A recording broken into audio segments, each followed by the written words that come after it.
ഒരു കാലത്ത് സുഷമ സ്വരാജിന് ശേഷം ബി.ജെ.പിയിലെ ഏറ്റവും തലപ്പൊക്കമുള്ള വനിതാ നേതാവായി തിളങ്ങിയ വ്യക്തിയായിരുന്നു സ്മൃതി ഇറാനി. 2024 ലോക്സഭാ തെരഞ്ഞെടുപ്പിൽ അമേഠിയിൽ പരാജയപ്പെട്ടതോടെ സ്മൃതി ഒരു മുന്നറിയിപ്പും കൂടാതെ അപ്രത്യക്ഷയാവുകയായിരുന്നു. പാർലമെന്റിനകത്തും പുറത്തും ബി.ജെ.പിയുടെ ആക്രമണോത്സുകമായ മുഖമായിരുന്ന സ്മൃതി ഇറാനി എങ്ങനെ പെട്ടെന്ന് വിസ്മൃതിയിലായി എന്ന വിഷയമാണ് ഇപ്പോൾ രാഷ്ട്രീയ കേന്ദ്രങ്ങളിൽ ചർച്ചയാകുന്നത്.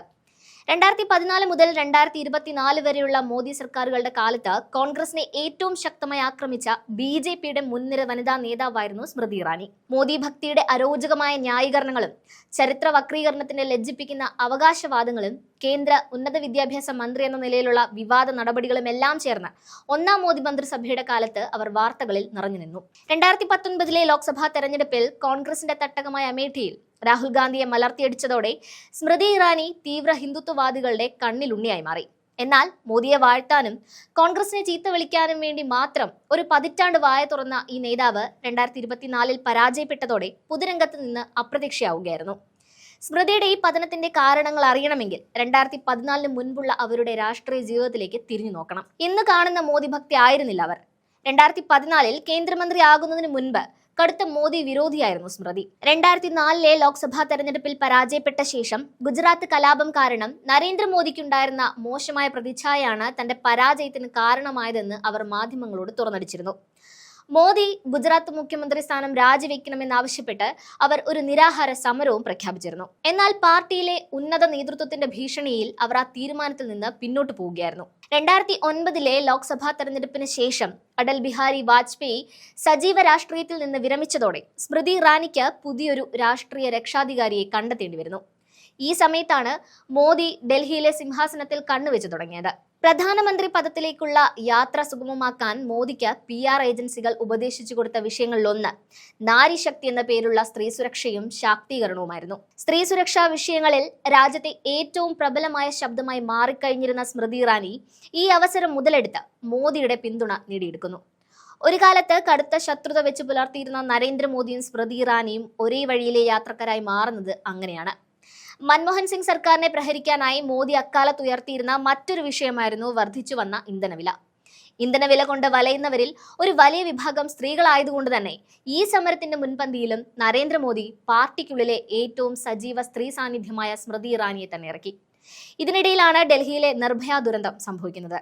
ഒരവസരം കാത്തിരുന്ന മോദിയും സ്മൃതിയും ഇതോടെ വിഷയം ഏറ്റെടുക്കുകയും വനിതാ സംഘടനകളെയും സാധാരണ സ്ത്രീകളെയും സർക്കാരിനെതിരെ തെരുവിലിറക്കുകയും ചെയ്തു. 2011 മോദിയുടെ കൂടി പിന്തുണയോടെ പാർട്ടി സ്മൃതി ഇറാനിയെ രാജ്യസഭയിലേക്ക് നോമിനേറ്റ് ചെയ്തു.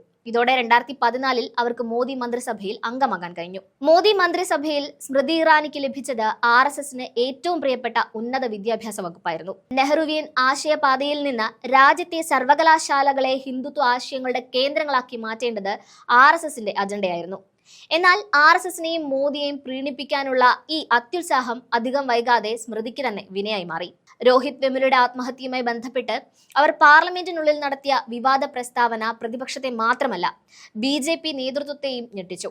ദളിത് വിദ്യാർത്ഥിയുടെ മരണത്തെ രാഷ്ട്രീയ ആവശ്യത്തിനായി മോദി സർക്കാർ തന്നെ ദുരുപയോഗം ചെയ്തത് RSSന്റെ ദളിത് ഔട്ട്റീച്ച് പരിപാടികളെ പിന്നോട്ടടിക്കുന്നതിന് തുല്യമായി.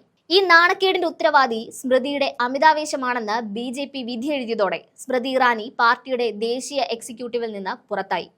മുൻപ് ടെലിവിഷൻ താരമായിരുന്ന സ്മൃതി ഇറാനി രാഷ്ട്രീയത്തിന്റെ പടികൾ പെട്ടെന്ന് ചവിട്ടിക്കയറാൻ തന്റെ സ്ക്രീൻ ഇമേജിനെ ഉപയോഗിച്ചു എന്ന ആരോപണം BJPക്കുള്ളിൽ നിന്ന് തന്നെ ഉയർന്നു വന്നിരുന്നു. സ്മൃതി ഇറാനിയുടെ ഈ മാസ്മരിക ഇമേജിൽ കാൽ വഴുതി വീണ ആളുകൾ RSSലും ഉണ്ടായിരുന്നു.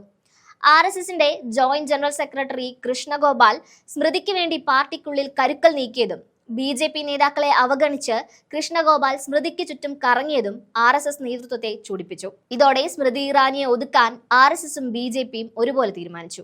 2017 മോദി അവരെ ഗ്ലാമർ കുറഞ്ഞ ടെക്സ്റ്റൈൽസ് വകുപ്പിലേക്ക് മാറ്റുകയും ചെയ്തു. എങ്കിലും മോദിയുടെ കണ്ണുകളിലും പാർട്ടിക്കുള്ളിലും ഉയരാനുള്ള നിരന്തരമായ സ്മൃതിയുടെ അത്യുത്സാഹം അവരെ കുഴികളിൽ ചാടിച്ചുകൊണ്ടേയിരുന്നു. വനിതാ മന്ത്രിയായിട്ടും മണിപ്പൂരിലെ സ്ത്രീവേട്ടയിലും ഗുസ്തി താരങ്ങൾ ബ്രിജ് ഭൂഷണെതിരെ പീഡന ആരോപണം ഉന്നയിച്ചപ്പോഴും സ്മൃതി ഇറാനി മൗനം പാലിച്ചു. 2024 ലോക്സഭാ തെരഞ്ഞെടുപ്പിൽ അമേഠി വിട്ട് റായ്ബറേലിയിലേക്ക് രാഹുൽ ഗാന്ധി മാറിയപ്പോൾ തന്റെ അപ്രമാദിത്വത്തെ ഭയന്ന് രാഹുൽ ഗാന്ധി നാടുവിട്ടു എന്നവർ വിശ്വസിച്ചു. ഈ ആത്മവിശ്വാസത്തിന്റെ ഫലം തെരഞ്ഞെടുപ്പിന്റെ ഫലം വന്നപ്പോൾ അവർ തിരിച്ചറിഞ്ഞു.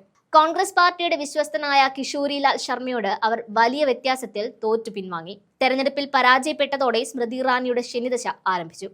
2014 പരാജയപ്പെട്ടിട്ടും മന്ത്രിസഭയിൽ ഉൾപ്പെടുത്തിയ അതേ നരേന്ദ്രമോദി തന്നെ 2024 പരാജയത്തിനു ശേഷം സ്മൃതി ഇറാനിയെ പൂർണ്ണമായി അവഗണിച്ചു.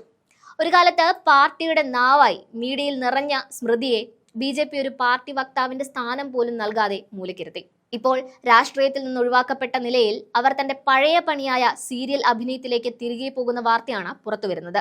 രാഷ്ട്രീയത്തിൽ ഉയരാനുള്ള ആഗ്രഹവും വാചാലതയും പ്രധാനപ്പെട്ട ഗുണങ്ങളാണെങ്കിലും ഒരു പരിധി വിട്ടാൽ ഈ ഗുണങ്ങൾ തന്നെ ഒരു രാഷ്ട്രീയ പ്രവർത്തകയുടെ നാശത്തിന് കാരണമാകുമെന്ന പാഠമാണ് സ്മൃതി ഇറാനിയുടെ ഈ പതനം നമുക്ക് നൽകുന്നത്.